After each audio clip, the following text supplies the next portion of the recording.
How would you like a 15% discount to my daily email, the stack of stuff, the show notes, discounts to the conference, all of that? All you need to do is text the word show to 33777. You'll get the annual subscription with a 15% discount to my daily email. You'll get the stack of stuff, the links to the show notes, discounts to the conference, and so much more. All you have to do is text the word show, SHOW, to 33777. Text show to 33777.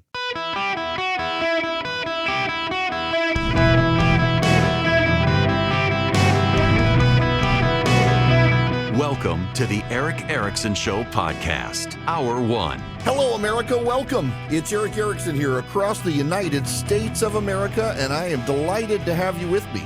The phone number, 877-973-7425. If you want to be on the program, if you will do me a favor, we are continuing to raise money. We're so close to $100,000 raised to help Hungry for a Day provide meals for families for Thanksgiving this year. If you will text the word donate to 33777, and you'll be able to, any money helps, but I'll tell you, if you can give a $40 donation, you don't have to. If you only do $5, it works. If you do $40, that number's key because $40 will provide a Thanksgiving meal for a family of 4 through Hungry for a Day's efforts with food pantries they've partnered with across the country. It's a subsidized cost, but it'll be turkey, mac and cheese, sweet potatoes or mashed potatoes, rolls, green beans, dessert for a family of 4. So please text donate to 33777. You're making a great difference. Thank you for doing it too. Listen, we've been so focused on cabinet picks and the election, but there's other stuff in the world going on, and I'm normally very good about it, but I realize what the pressing news is and the stuff you guys care about. But I need to start the program with what's happening at COP29 because it is extremely important. COP29 is happening in Azerbaijan.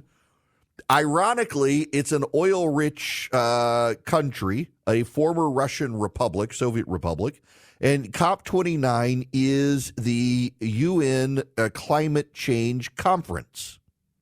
It's happening now. It wraps up in 2 days.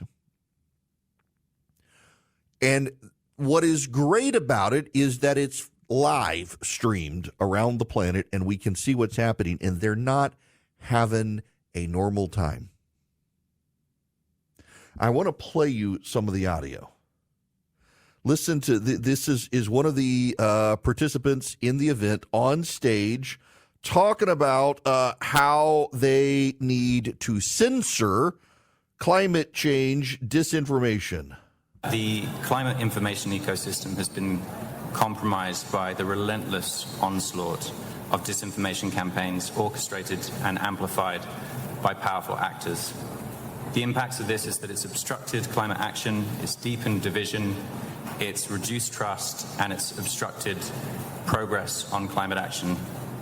And that can be seen nowhere more clearly than in instances of extreme weather like floods in Brazil and Spain, hurricanes in the US and in the Caribbean, where we've seen emergency efforts hampered by disinformation efforts.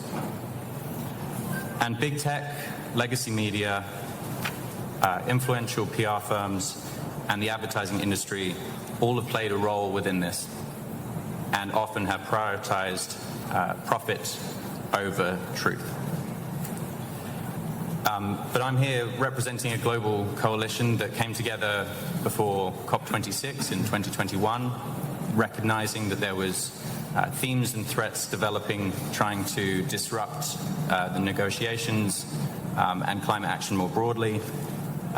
This coalition has now grown to over 60 organizations that are from represented all around the world, organizations in Sri Lanka and Brazil, UK, US, and well, from right across. And since 2021, we've seen, as you said, the IPCC acknowledge the issue of disinformation and its impacts. The EU has recognized this, and now, of course, this initiative as well. So you got that. We got censorship. They want to use the power of government to censor, and this guy has a network. It is a conscious advertising network. They want people to be conscious of what they're doing. They want to be environmentally conscious. Now, listen, here's the UN climate spokesman. Listen to this. This is from the United Nations. The initiative from Brazil and UNESCO is very important to us. It's a very important work, especially ahead of COP30 in Belém next year in Brazil, and Brazil is the initiator, to join forces to tackle this major and multi-actor challenge of climate information integrity. We see climate mis- and disinformation increasingly taking over social media spaces. We are seeing more and more content undermining climate action through narratives that frame climate action as elitist and disconnected from public needs. Need to ensure we avoid giving the impression that we are focused on stuff that we just disagree with. Better to say we are focused on things that are actually factually wrong. So UN Climate Change is very pleased and happy that this initiative was launched, and we are part of the steering committee, so we provide advice here. From the process perspective, ensuring integrity of scientific data and facts on climate change is the backbone of this multilateral process and informs the political decision-making in the end. And that's why it is key that information is just and sound. Thank you. The information, that they want to get out information, but not the wrong kind of information, not anything that challenges the norm. And also, you've got this UN climate spokesman saying it is wrong to say that climate action is elitist. And he's saying it from Azerbaijan, where most of them flew in by private aircraft. But it's not elitist. No. It's not elitist. So here's what it is. They want you to believe it's not elitist, even though many of them are on private jets. They want you to believe that the global community must come together and silence anyone who goes against their opinions. But wait, it gets better. This is a American Indian activist who has gone to COP20, a not elite group, to say this. Jacob Johns. I'm the lead organizer for a Wisdom Keeper delegation. We're an international collective of indigenous wisdom keepers and activists who come together to co-create and advance contemporary climate policy. Pause. An international collaborative group of wisdom keepers. Is there not something more elitist and pretentious than that? My gosh, you're actually calling yourself a wisdom keeper. So so is he kept in a bucket beside the toilet for people to pick up and talk to when they're taking a dump? Because, I mean, that's where most people keep their wisdom, in the bathroom, and you flip through your books of odd knowledge while you're taking a dump. This guy must actually reside, when he's not on stage, in a basket in someone's bathroom.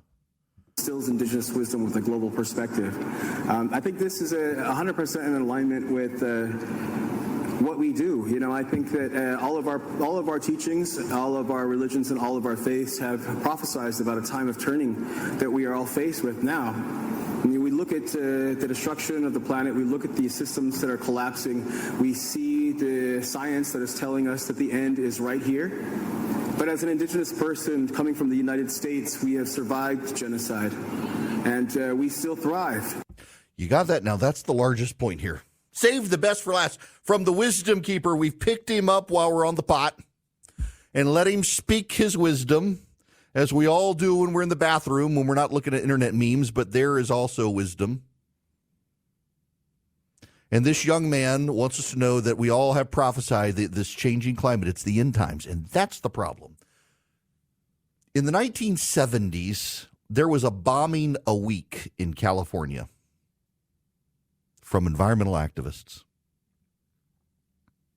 Environmental activists are historically one of the most violent terrorist groups on planet Earth. Not making that up. They don't like to talk about it that way, But environmental activists, even now in the last few years, there have been rail lines that have been sabotaged that were hauling fuel and oil and gas. Environmental activists are violent people. The Earth Liberation Front activists occasionally activate and are murderous people. Y'all, this isn't going to end well, and here's why. You hear this last guy, this wisdom keeper, and they believe the world is coming to an end. Remember, Greta Thunberg years ago said we had less than a decade to get it right. We're approaching the end of the decade to get it right. And to them, we're not getting it right. We're not doing what they want. Just the other day, I played you the audio where they literally want us to give up our meat eating. Not only do they want us to give up our meat eating, they also want us to give up mass agricultural production. In other words, they want us to grow our food in our backyards to save the planet. That's what they want.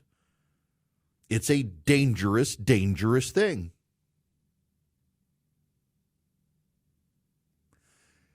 And what is their eschatology? And by the way, you have to have this discussion. This isn't theology. Eschatology is the theory of the end times, the study of the end times, and you have to understand it. With these people, you will either have heaven or hell on earth because there is no afterlife. And they want a heaven on earth, and they believe that those who are not down with their agenda want a hell on earth. Well, if you are setting yourself up to be the good guy against those who want hell on earth, you got to do everything to stop those people. That's why environmentalists are one of the most violent terrorist groups on planet Earth historically, because they really believe that they are the ones saving the planet. And anyone who's not down with their agenda is destroying the planet, and you must be destroyed so the planet is not destroyed. This UN climate change conference is going to radicalize people. Think about the kids who've had the meltdowns in Congress that, my mommy and daddy said the world is going to end if you don't pass climate change. Think about the kids.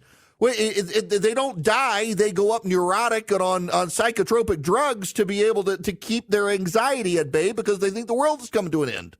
Their parents have imposed their psychological abuse on the kids. It's like that Beinert family and their daughter in the New York Times upset that the boys played Minecraft after Donald Trump got elected and took away all the girls' rights. These people are unhinged. And they're going to get violent. You and I, we're watching the cabinet picks. We're watching the fallout over Matt Gaetz, the Nancy Mace argument about the dude who's decided he's a woman who's going to Congress. And over in Azerbaijan, the environmentalists want governments around the world to actively censor social media, shut down dissident voices on climate, punish anyone who dares breathe heterodoxy to their climate orthodoxy, demand that taxes be placed on meat, shut down mass-scale agricultural farms that feed billions of people. They want mass starvation. They want to die off of the knuckle-draggers. This ends violently. It ends violently because they're not going to change. Donald Trump just got elected president of the United States again. He's going to pull us out of the climate accord from Paris again. And they think that they can align the world against him. They think China's actually going to help them. China's not going to help them. China is a bigger polluter than the United States. And when that reality comes, they're going to realize their utopia is a dystopia, and they're going to become violent. You can't have governmental voices and outside nonprofit groups get together in Azerbaijan and say, we need whole-scale government censorship of dissenting beliefs. We are not the elite, and the world is coming to an end unless we act and not think violence is coming from this. Tyranny is coming from this. It turns out that Donald Trump could be a catalyst to seeing these people lose their minds, and I can't wait to watch, but I'm a little bit fearful about how violent they're going to be. Greta Thunberg's scowl eventually turns to taking some sort of action, and we've seen her in action already. She's a massive anti-Semitic loon. Welcome back. It's Eric Erickson here. The phone number is 877-973-7425. Short segment here. Bear with me. Those of you on the phones, I got to tell you, Target is leading the retailers of America warning not to expect a strong holiday shopping season. This is from CNN. The company forecasts Wednesday morning that sales during the final quarter of the year will be flat, and Target lowered its profit forecast. Target also reported a sluggish sales increase of just 0.3% during the latest quarter. Shares of Target plunged 15% during early trading. Target's a bellwether for consumer spending habits and the retail sector as a whole. The holiday shopping season is pivotal for retailers. While Target can survive a weak holiday stretch, many smaller companies depend on strong sales during the holidays to carry them through the following months. Target's struggling because its core middle-class customer base has been strained by higher prices or pulled back on discretionary goods like home decor, electronics, and non-essential clothing in favor of groceries and everyday essentials. Yes, but we were told reliably by CNN that the economy's actually really good. We were told reliably by the New York Times the economy is really good. This again, this from CNN. This is their reporting. Quote, Target is struggling because its core middle-class customer base has been strained by higher prices and pulled back on discretionary goods like home decor, electronics, and non-essential clothing in favor of groceries and everyday essentials. I'm sorry, but we were told the exact opposite of this by members of the media, and we should not allow them to memory hole the fact that this is what they said. Stephanie Rule on MSNBC, you will remember, just after the election, said that it's hard to stand up to the disinformation and misinformation when people think things are bad, but everything's actually good. That's what the data says. The data is now saying that consumers in this country realize things are not good. But the media chose to lecture us instead. The media chose to lecture us and tell us how good it was. But it's not. This is the CEO of Target, Brian Cornell. Quote, consumers tell us their budgets remain stretched and they're shopping carefully as they work to overcome the cumulative impact of multiple years of price inflation.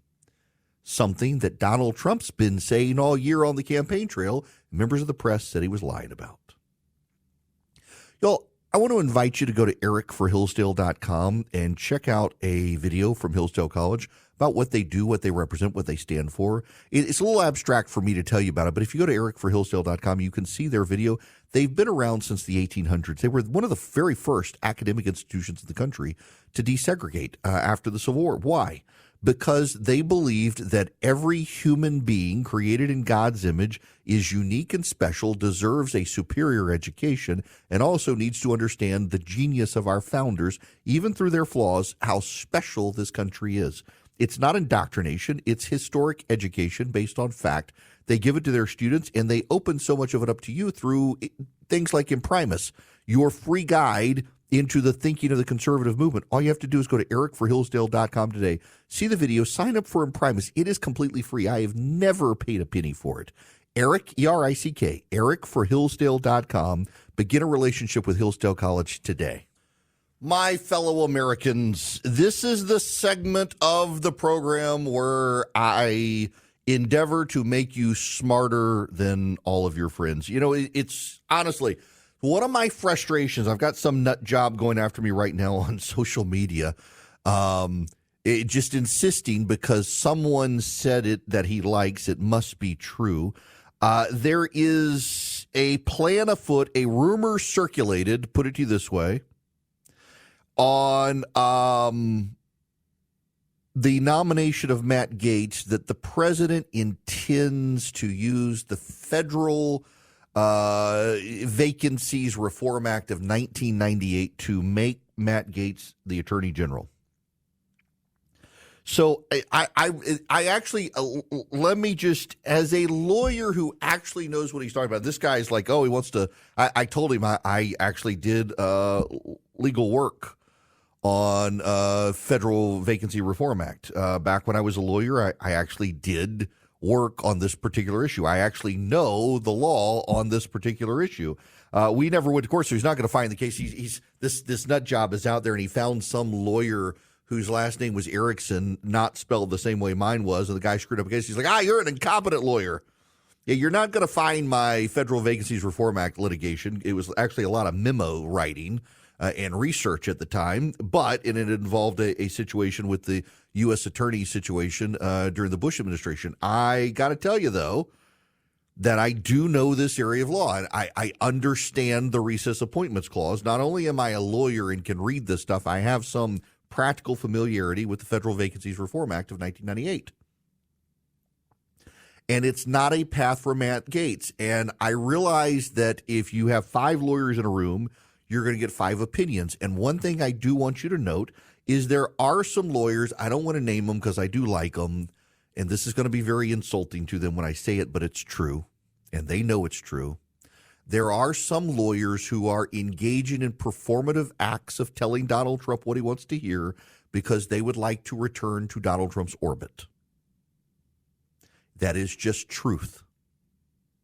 I don't want to name and shame them. I'm not trying to pick fights with friends. But when I see people out there writing memos that actually the Federal Vacancy Reform Act is a path forward for Matt Gaetz to become Attorney General, what they're doing is they are performing in a way to get into Donald Trump's graces and get his attention to get an appointment. They're not actually serious.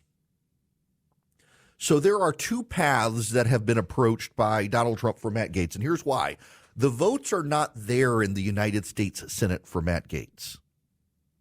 Let me hang on one second. The Senate is up in 2026. So let's take the class of 2026 for the United States Senate. Here are the people who are up in 2026. And I'm going to do just Republicans, not Democrats. Tuberville of Alabama, Sullivan of Alaska, Cotton of Arkansas, wow, that one's wrong. They got him listed on there. John Risch of Idaho, Joni Ernst of Iowa, Roger Marshall in Kansas, Mitch McConnell in Kentucky, Bill Cassidy in Louisiana. You got Cindy Hyde Smith in Mississippi, Steve Daines in Montana, Pete Ricketts in Nebraska, Tom Tillis, North Carolina, Mark Wayne Mullen in Oklahoma, Lindsey Graham in South Carolina, Mike Rounds in South Dakota, Bill Haggerty, Tennessee, John Cornyn in Texas, Shelley Moore Caputo in West Virginia, Cynthia Loomis in Wyoming. Those are the incumbent Republicans up for re-election. And I got to tell you, I see Joni Ernst and Mitch McConnell and Bill Cassidy and Tom Tillis and John Cornyn on that list, and I don't know that they will vote for Matt Gaetz. I think they will work very hard. Oh, and Susan Collins as well. Forgot about her. Orchestrate to undermine him. Susan Collins is another one. Lisa Murkowski is not on the ballot in 2026. She does not care. She does not care about Matt Gaetz, and she will not vote for him. Susan Collins, Mitch McConnell. All you need is one more. All you need is one more to say, I'm not going to do it. That's his problem getting through the United States Senate. You got at least 3 people, but more likely, from what I know, based on my own personal conversations with members of the Senate, you got a dozen Republican senators who do not support Matt Gaetz for Attorney General. So Donald Trump really wants him. And by the way, just footnote, this is not 3D chess. And there are a lot of people who always they want to see everything and they want to string the lines together and connect the dots. They're like, he doesn't really want Matt Gaetz. He wants someone more vicious than Matt Gaetz. And so he's offering the Matt Gaetz, and Matt Gaetz is going to go down in flames. And then he's going to get this other guy. It's 3D chess. Galactic brain spiders. Donald Trump wants Matt Gaetz to be his attorney general. He wouldn't have nominated him, and he's not going to spend the political capital on him, except he wants Matt Gaetz. A majority of the United States Senate does not want Matt Gaetz. So Donald Trump has posited 2 ways around the Senate. One is a recess appointment, essentially forcing the House, getting the House to force the Senate into recess so that Donald Trump can use the recess appointments clause of the Constitution. There's a problem with that one. Antonin Scalia, John Roberts, Sam Alito, and Clarence Thomas said you can't do that. A president of the United States cannot do that. Now, Scalia is dead, but he was replaced by who? Neil Gorsuch. Neil Gorsuch is a big Scalia fan. Who else is on the court? Amy Coney Barrett. Amy Coney Barrett was Antonin Scalia's law clerk and widely considered his protege on the United States Supreme Court. Do you really think Amy Coney Barrett is going to author an opinion disagreeing with Antonin Scalia, John Roberts, Sam Alito, and Clarence Thomas? Do you really think Sam Alito and Clarence Thomas are going to now say, oh, well, it's Trump. Never mind. Forget everything we've said about the Constitution. We're going to change our mind. Do you really believe that they're going to blow in the wind like the progressives do? And then, of course, there's Ketanji Brown Jackson, who's new to the court, who's on the left. Do you really think she's going to side with Donald Trump on Matt Gaetz? I think the odds are that the Scalia concurrence in the National Labor Relations Board versus Noel Canning case becomes majority opinion, that presidents of the United States cannot do recess appointments when the Senate is not actually adjourned. The clause in the Constitution means that this is actually what Antonin Scalia wrote about the situation. He said that, let me find the quote. I had it and now it's gone. Doggone it. Antonin Scalia maintained pretty explicitly. Here it is. George Washington and John Adams as attorneys general read the Constitution to restrict recess appointments to vacancies arising during the recess, and there's no evidence that any of the first four presidents consciously departed from that reading. The contrary reading was first defended by an executive official in 1823, was vehemently rejected by the Senate in 1863, was vigorously resisted by legislation in place from 1863 until 1940, and is arguably inconsistent with legislation in place from 1940 to the present. The Solicitor General has identified only about 100 appointments that have ever been made under the broader reading, and while it seems likely that a good deal more have been made in the last few decades, there is good reason to doubt that many were made before 1940. I can conceive of no sane constitutional theory under which this evidence of historical practice, which is actually evidence of a long-simmering inter-branch conflict, would require us to defer to the executive branch. You're not going to get Roberts, Alito, and Thomas to walk that back. Now, there are people on social media putting up graphics of all the recess appointments, but they miss a point that must be understood. Presidents can make recess appointments, and many presidents have made recess appointments. George W. Bush made 171 recess appointments in 8 years in office. But for 6 of those years, the judicial the nominations filibuster existed when Republicans controlled the Senate. So George W. Bush couldn't get a lot of his appointments in place because Democrats balked. So Republicans in the House and the Senate willingly together adjourned for more than 10 days so that Bush could do recess appointments. George Bush never forced the houses of Congress into conflict in order to do a recess appointment. George Bush had the House and Senate agree to recess so he could do these appointments. That's not the case here with Gaetz. There aren't enough votes to get the Senate Republicans to agree to go into recess so he can do a recess appointment. But not only that, what Scalia said is that regardless of past practice by presidents, if the vacancy existed when the Senate was in session, it can't be filled by recess appointment. That's the gist of what Scalia is saying. So now the other avenue where some cranks have gone is the Federal Vacancies Reform Act of 1998. And I actually have experience in this. Never, thank God, went to court on this issue, but I had plenty of experience, had to research the issue, advise some individuals on it, and here's the basic bottom line. You cannot use the Federal Vacancies Reform Act to put someone in as a recess appointment unless that person was already confirmed by the Senate for another position. The Congressional Research Service does a very, very good job of advising members of Congress on issues. And let me just read you their synopsis. It's very easy to understand. The Vacancies Act limits a government employee's ability to serve as an acting officer in 2 primary ways. First, the Vacancy Act provides that only 3 classes of people may serve temporarily in a position that is an advice and consent position. Alternatively, the president may direct either a senior official of the agency or a person serving in another advice and consent position to serve as the acting officer. Second, the Vacancies Act limits the length of time a person may serve as an acting officer. A person may either serve during a limited period from the date of vacancy or during the president's pendency of a nomination of that office, with some extensions. But there are some limits. The Vacancies Act has largely been interpreted to govern the ability of a person to perform only those functions and duties of an office that are non-delegable.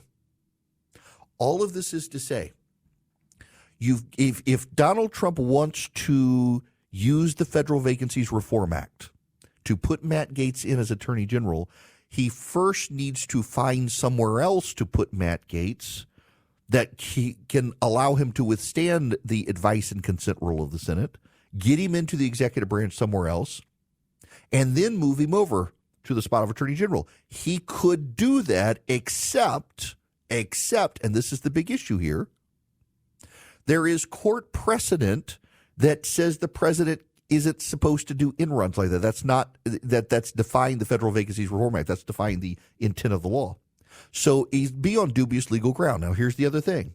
Let's say the president uses the Federal Vacancies Reform Act to put Matt Gaetz in as Attorney General. And then a court says he can't be there. This is the thing that everybody's missing here. If a court, and the odds are like 99% that a court would say he can't be there if they did this process as they're discussing it, every action that Matt Gaetz did as Attorney General would be null and void. Any prosecution he brings against the left would get thrown out. Anything he did as Attorney General would go out the door. Any prosecution, anything that had the authorization of the Attorney General would be rendered null and void. So, one, it's not worth it, and two, it's probably not possible. Now, I realize, again, there are lawyers who tell you that it is, but, I mean, the key understanding here is that the very basic foundational premise of the Federal Vacancies Reform Act is that if you want to move someone into another advice and consent position within the executive branch without going back through the Senate, that person who you move into the position must also have been an advice and consent person. And there's a lot of case law on this, well, including involving Mick Mulvaney from the first term of the Trump office. A number of people from the Biden administration and from the Obama administration all ran into this problem. All I'm telling you is that if Matt Gaetz does not get confirmed by the United States Senate, it's going to be virtually impossible for Donald Trump to in any meaningful way make him Attorney General. And the amount of people out there online who are assuring all of you that actually it's very simple, here's what he can do, have no understanding of the law and no understanding of court cases that have involved these sorts of recess appointments. And all I'm begging everyone to do is just be smart about it. Yes, there are lawyers who will say it, but keep in mind those lawyers are performing to get back into the good graces of Donald Trump. They're not actually serious. That's part of the problem here is everybody has an opinion. But I'm telling you, I actually have familiarity with this area of the law. I know how this works. And the bottom line is every idea that's being floated out there defies either court precedent or the plain text of the law. Now, let me tell you about Americans for Prosperity, because they'd love to have you on their team. They're the largest leading grassroots group in the country. They happen to be on the right, and they knocked on millions of doors in Georgia, millions of doors in Pennsylvania, millions of doors in Ohio, millions of doors in North Carolina, millions of doors in the swing states. With their army of activists, they taught people how to go door to door in an organized method to find persuadable voters and get them to participate in the democratic process. And it worked marvelously, and it really, really helped our side. Not only that, Americans for Prosperity advocates for common sense conservative solutions around the country in local government and state government. They give you all of the information you need to be the most informed member of your circle of friends so you can go advocate for common sense conservative reform in the country. If you'd love to be part of them, they'd love to have you. Go to americansforprosperity.org/volunteer today. Sign up with AFP. They not only make you really informed, but they train you, they teach you how to excel and arguing for conservative reform in government or just to keep your friends informed. Americansforprosperity.org/volunteer. This hour of the program brought to you by First Liberty Building and Loan. They are in Noonan, Georgia, but they can help your business nationwide. If you're buying a building, building a building, reach out to them. FirstLibertyGA.com, FirstLibertyGA.com. There is breaking news happening right now.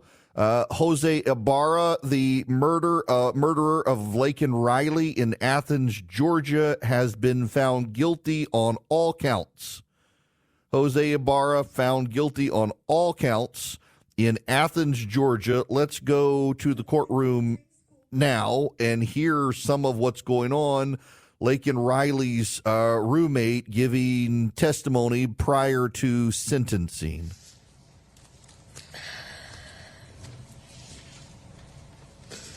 I now have the burden of dealing with the fact that my best friend and sister will never come home again. She'll never send me another daily good morning text, funny TikTok, or silly Snapchat. The true sense of joy I felt when she would randomly surprise me will never happen again. I will never get to hear her infectious laugh or see her light of a smile ever again. I now get to explain to people when they ask me if I have a sibling that I no longer have one, and not just because she passed away, but because she got brutally attacked and murdered. That is Laken Riley's college roommate on the stand. Victim impact statements prior to the sentencing. It took the judge 15 minutes to make his decision. The judge in this case, so they had in this particular case a bench trial. My daughter was asking me, why a bench trial? The fact of the matter is that this case in Athens, Clarke County was so sensational. I think the defense thought they could probably get a fairer trial in front of just the judge, Patrick Haggard, than they could in front of a jury made up of residents of Clarke County, Georgia. So Jose Ibarra, though, found guilty after 15 minutes. The judge wrote down two things during closing arguments. He wrote down a statement from the prosecution that said the evidence was overwhelming and powerful, and he wrote down a statement from the defense that said he was required to set aside his emotions. He said both are true, and then found Jose Ibarra guilty on all counts for murdering Laken Riley. This is happening live here in the state of Georgia in a courtroom in Athens, Georgia. Laken Riley's murderer found guilty after 15 minutes after the end of the trial, murdered by Jose Ibarra. We now know a Venezuelan gang member allowed into this country by the Biden administration. Sentencing will happen any minute now. We'll keep you posted.